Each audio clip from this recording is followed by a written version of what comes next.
What's going on, folks? NYKF31 here. Hope everyone is alive and well up there in YouTube land. It's 1st and 10. A rare online ranked game.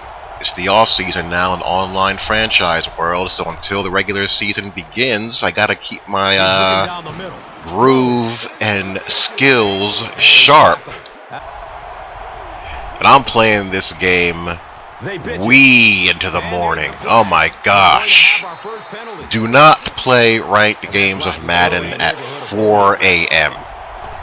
It's just not good.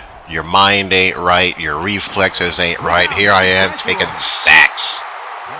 I do a lot of atypical things and out of character things in this game. I forget to call fair catch. I go for it on 4th down. I get sacked again.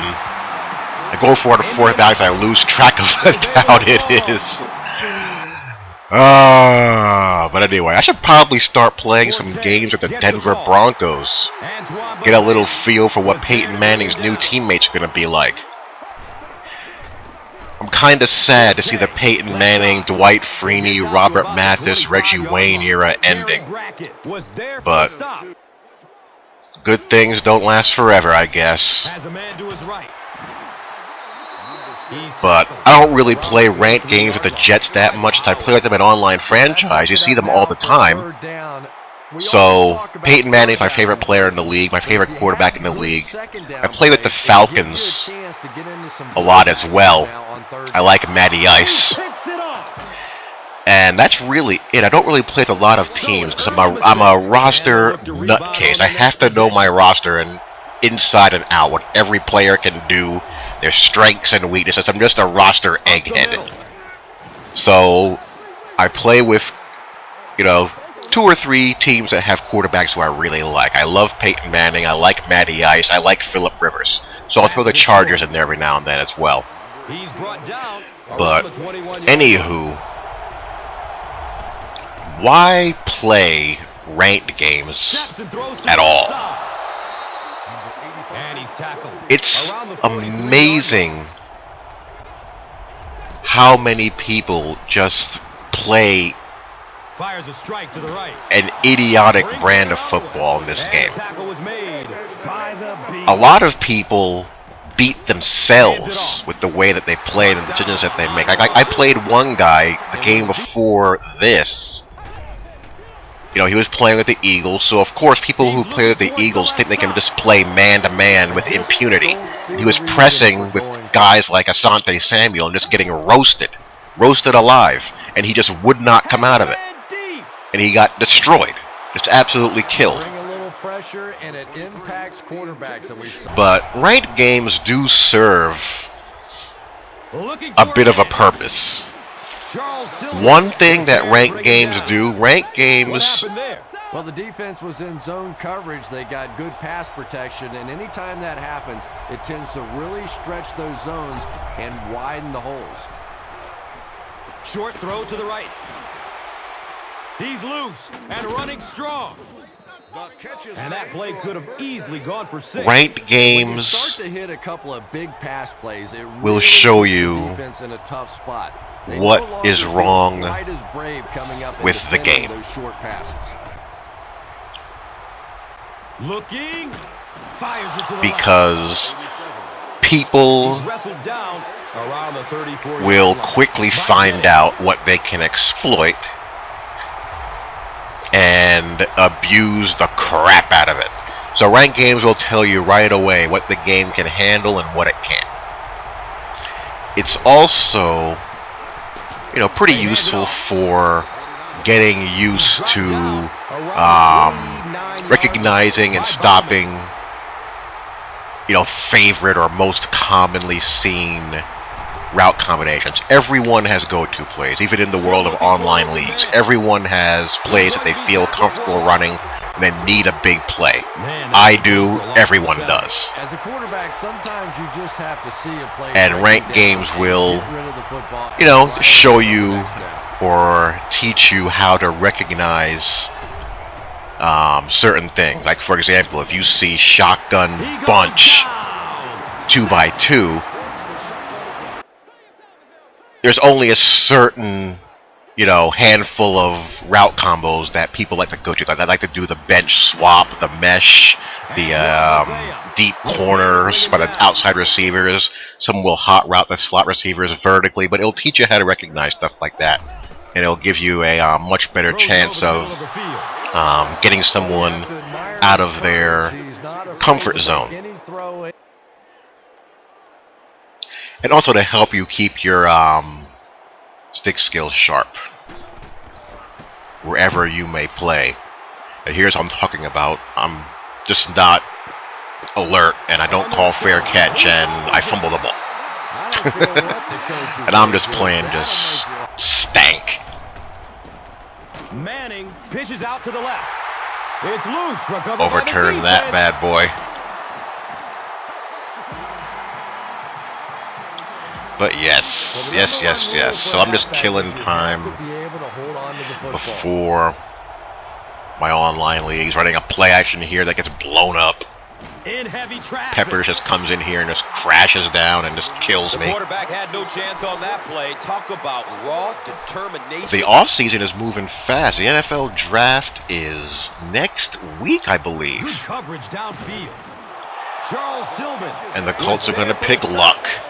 That's got to be a great situation. You go from a decade of Peyton Manning, finally I connect here on something, to, you know, possibly another 10 years of a guy that many people consider the best QB prospect to come along in a very, very long time. Some people call him the best QB prospect since Elway. I wouldn't go that crazy. I remember John Elway when he was young. John Elway is the best quarterback I've ever seen. Raw physical skills, he could do everything. Young John Elway was a beast. He could run. He had a rocket arm. He was strong. He had intangibles. He could lead. You know, he led some pretty mediocre Bronco teams much farther than they had any right going. When he was younger and they got blasted in those Super Bowls, it took a lot of heat. But those teams had little business being on the field with those Niner teams. The one that got away from him was the one against the Redskins with Doug Williams. That one they should have won the game. Fires it to the left. I feel like they had a better team that year. And of course, when Elway got free from the shackles of Dan Reeves and got a more balanced team around him, he won back-to-back Super Bowls. They keep it on the ground with the tailback. Andrew Luck is no John Elway. No John Elway whatsoever. If he is, then geez, if you're a Colts fan, you know, you go from Peyton Manning to the second coming of a, you know, John Elway type QB. I mean, can you talk about getting any more spoiled? It's kind of like the Packers going from Brett Favre to Aaron Rodgers. And Rodgers, you know, may end up being better than Favre. We look at how he performed and how efficient he is. Power running. So you got the NFL draft coming up. RG3. I like RG3. He cruises in for the touchdown. I think he's the real deal also. And for the love of God, if you're a fan of a team that needs a quarterback was there for the stop. And once RG3 and Luck are gone, pray they don't buy into the Tannehill Kool-Aid. That guy is not a first-round quarterback. I've watched that guy play in college. He is not a first-round quarterback. Pray that your team does not do it. But someone will. Someone will.